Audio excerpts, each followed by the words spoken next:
이사야 50장 1에서 11절 말씀입니다. 50장. 나 여호와가 이같이 말하노라. 내가 너희의 어미를 내보낸 이혼 증서가 어디 있느냐? 내가 어느 체주에게 너희를 팔았느냐?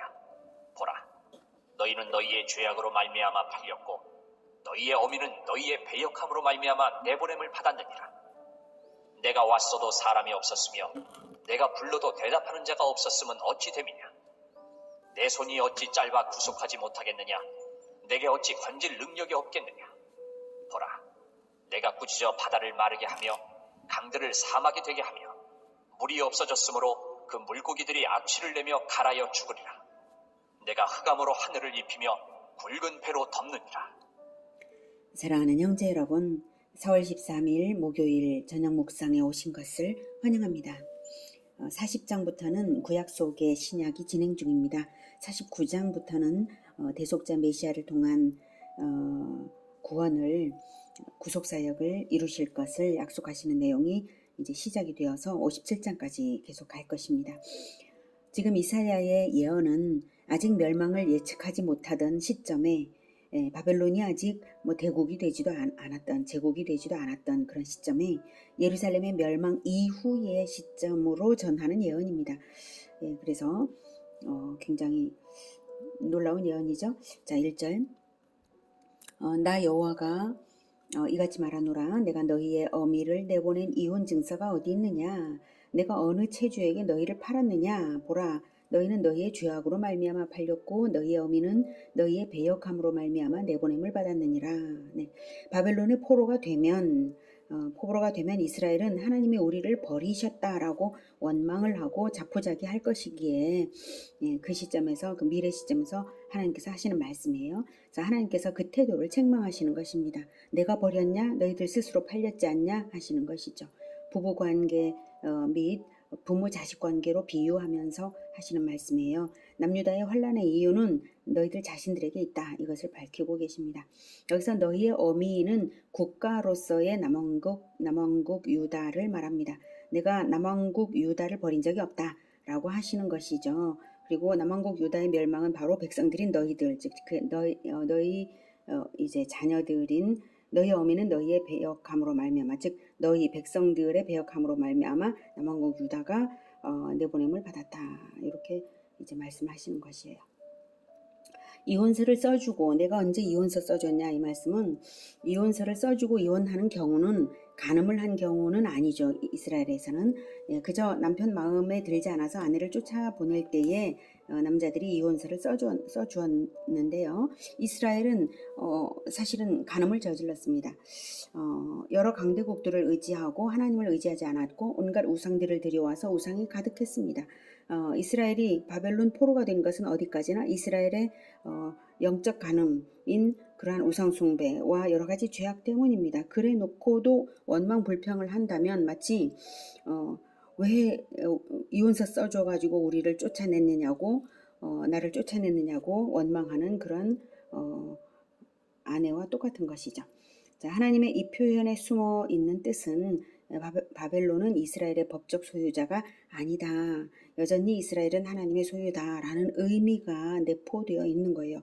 이혼서 써서 쫓아내어 본 적이 없기 때문에 다시 되찾아오겠다, 이 뜻이 이 속에 숨어 있죠. 그래서 2절에 내가 왔어도 사람이 없었으며 내가 불러도 대답하는 자가 없었으면 어찌 됨이냐. 이것은 잘못은 이스라엘에게 있었지만 그래도 하나님은 구원하려고 찾아오셨는데, 부르셨는데 그들은 아무 반응도 하지 않았습니다. 원망할 근거도 없는 태도죠. 내 손이 어찌 짧아 구속하지 못하겠냐. 내게 어찌 건질 능력이 없겠느냐. 이스라엘이 반응을 안 하니까, 구원 받아야 되는데 반응을 안 하니까 하시는 말씀이에요. 내가 널 구원할 능력 없는 줄 아냐. 이거죠.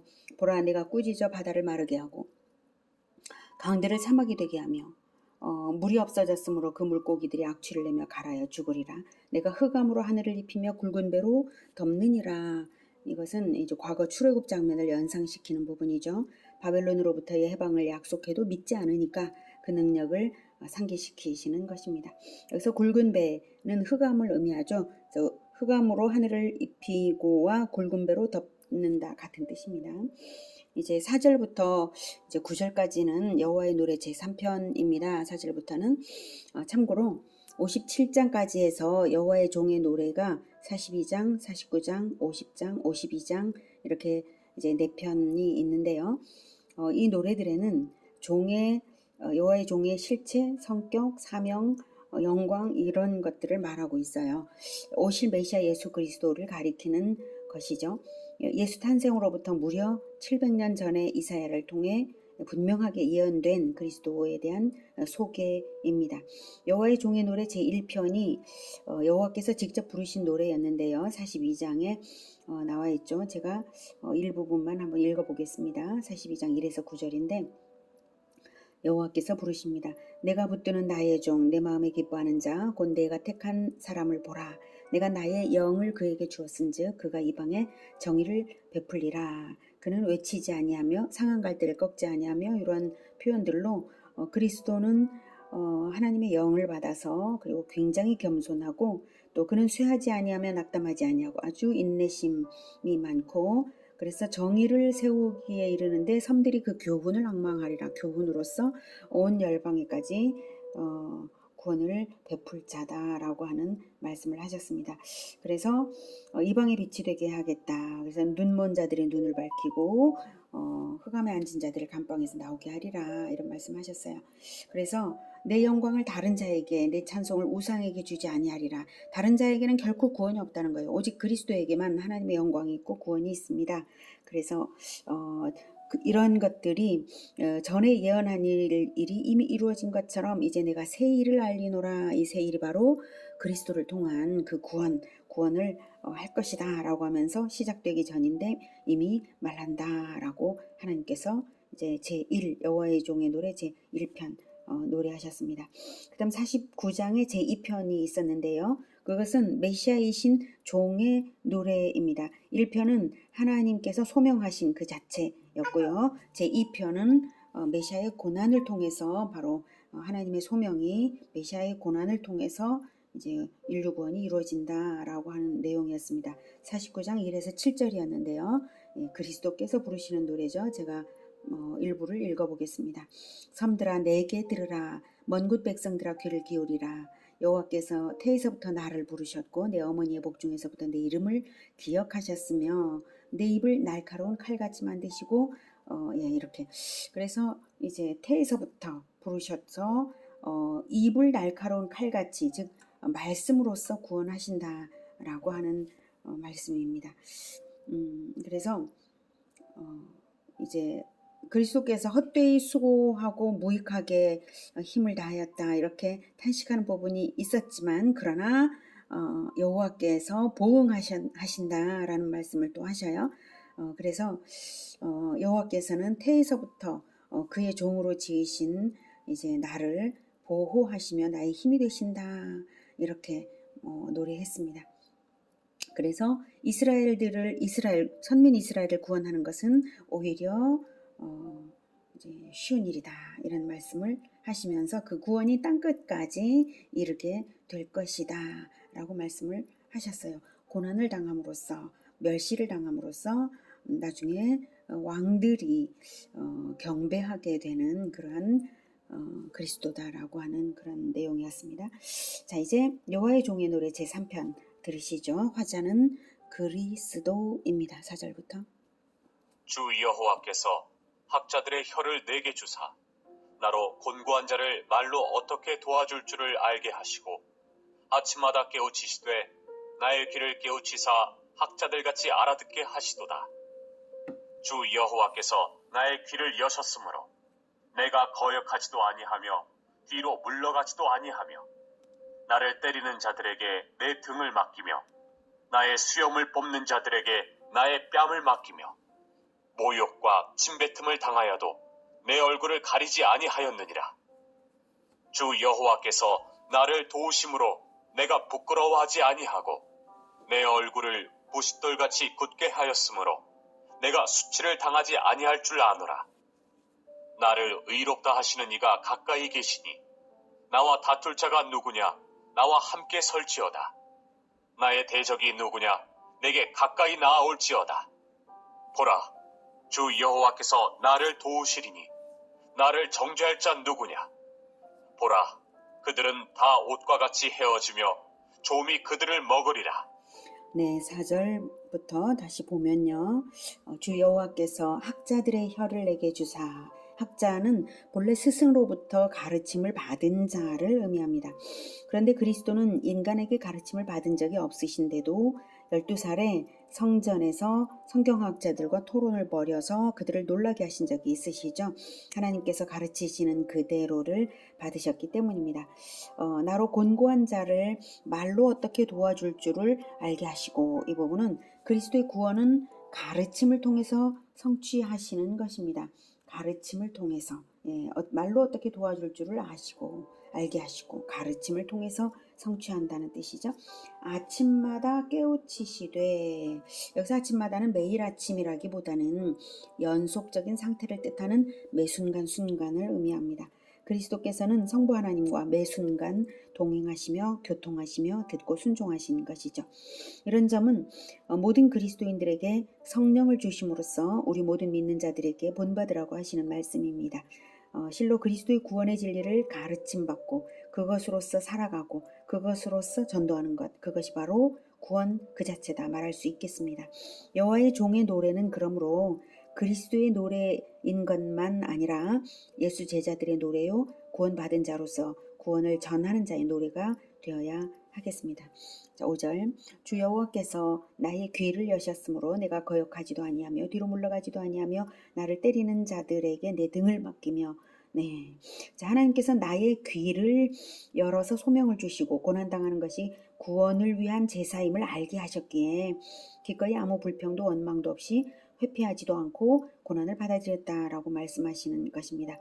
맞고 침뱉음을 당하는 그것이 자발성의 바탕을 둔 그런 순종이었습니다. 죄인 구원을 위한 순종이었습니다. 한마디라도 거부의 의사를 표시했다면 죄인을 위하는 대속의 제사가 될 수가 없으니까요. 그러므로 죄인 구원의 사역에 삼위일체 동역이 있었던 것입니다. 그러므로 우리가 하나님께 고난을 당함으로써 하나님께 올려드린다고 할 때에 불평불만이 있으면 아무 소용이 없는 거예요. 아무 불평, 아무 원망이 없이 온전히 받아들일 때, 고난을 받아들일 때 그것이야말로 진정 하나님께서 받으시는 그러한 제사가 되는 것입니다.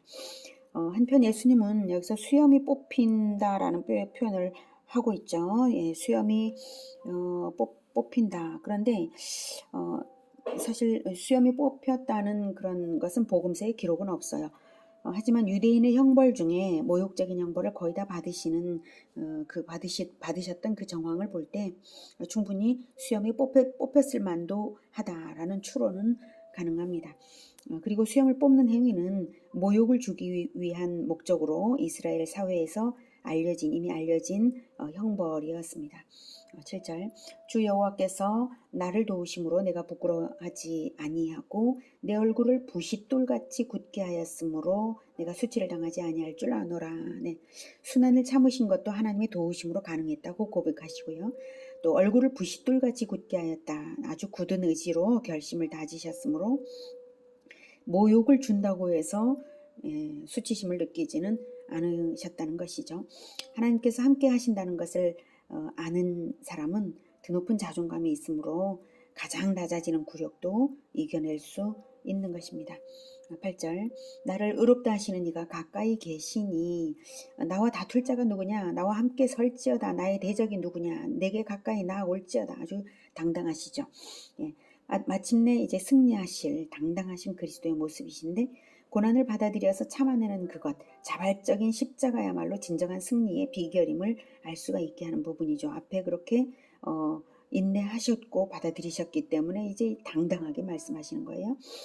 아무도 십자가를 지는 자를 이길 수는 없는 것이죠. 자발적으로 지고 가는 자기 십자가, 이것이야말로 공동체를 구원하는 절대 승리의 비결입니다. 예, 그래서 마침내 그리스도의 승리는 부활로서 이제 증명이 되었습니다. 나를 의롭다 하시는 이가 가까이 계시다는 것이 바로 부활로서 하나님이 그리스도의 손을 들어주신 것이죠. 그래서 그리스도와 그리스도인들을 정죄하는 자들은 9절에 그들은 네. 다 옷과 같이 헤어지며 좀이 그들을 먹으리라 멸망당하리라는 것입니다. 그러므로 어떻게 해야 할지를 10절부터 말합니다. 너희 중에 여호와를 경외하며 그의 종의 목소리를 청종하는 자가 누구냐? 흑암 중에 행하여 빛이 없는 자라도 여호와의 이름을 의뢰하며 자기 하나님께 의지할지어다. 네, 그의 종의 목소리를 청종하는 자가 되라는 것이죠. 그리스도께서 하나님의 말씀을 청종하시듯이 말입니다. 11절. 보라, 불을 피우고 횃불을 둘러띈 자여, 너희가 다 너희의 불꽃 가운데로 걸어가며 너희가 피운 횃불 가운데로 걸어갈지어다. 너희가 내 손에서 얻을 것이 이것이라. 너희가 고통이 있는 곳에 누우리라. 네, 여기서 보라 불을 피우고 횃불을 둘러 띈 자여. 근데 그들은 고통이 있는 곳에 누우리라라고 하고 있죠. 여기서 불은 의인들을 해하려는 악한 자들의 독한 혀를 의미합니다. 횃불은 의인을 해하기 위한 간계를 의미합니다. 너희가 다 너희의 불꽃 가운데로 걸어가며 너희가 피운 횃불 가운데로 걸어갈지어다.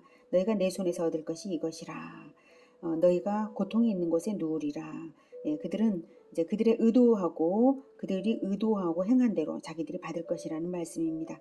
내 손에서 얻을 것이 이것이라. 그리스도가 심판주이심을 나타내신 것입니다.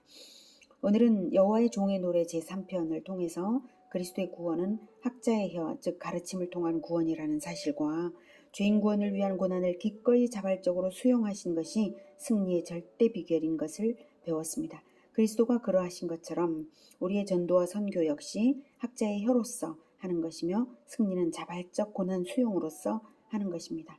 부지런히 그리스도의 진리를 배우고 고난을 기꺼이 받는 십자가의 길, 주의 종의 길을 걸으며 승리하는 우리 모두가 되기를 기원합니다. 기도하겠습니다. 하나님, 여호와의 종의 노래를 통하여 이것이 우리들의 노래가 되어야 함을 느낍니다. 우리를 위하여 기꺼이 고난당하신 우리 주 예수 그리스도를 또한 찬양합니다. 그리고 본받겠습니다.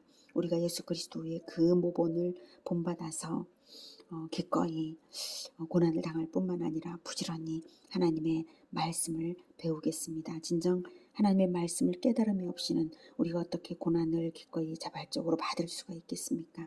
하나님의 말씀을 통해서 진정한 승리의 영광, 그 영광스러운 그 승리를 우리가 깨닫고 그 승리의 비결이 어떠한 것인지를 깊이 깨닫도록 성령으로서 늘 충만케 하여 주시옵소서. 예수 그리스도 이름으로 기도드립니다. 아멘. 이어지는 시간은 개인 기도 시간입니다.